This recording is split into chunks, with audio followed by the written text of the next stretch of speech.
What's up there, Pyros? Today we have Hand Grenade by Black Scorpion Fireworks. It's a pull string grenade. Let's check it out.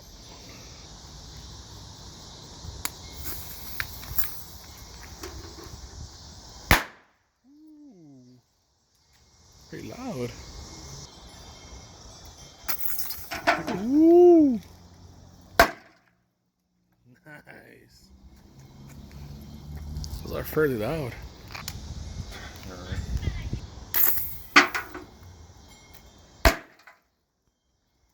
Pop. Alright guys, so when you pull the string on these, it's kind of dumb because this kind of whole piece comes out. So you're kind of forced to like hold it down while you pull the string. And you kind of burn yourself. But, I mean, it's a design flaw. They should probably glue this on or something because this part just pops out if you just pull the string. But just so you guys know. See how when you just pull it, guys, it just comes out? So that's why it's important to hold it.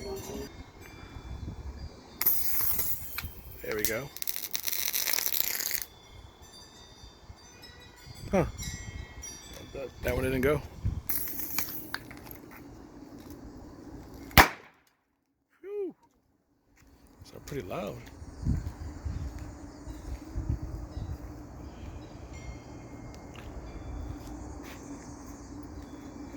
Alright, last one.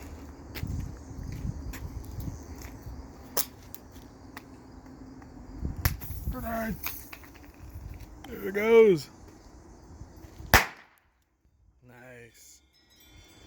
Well, guys, it was definitely pretty good. Pretty loud. For being like a little, novelty stuff. If you guys see those, pick those up. Alright, guys.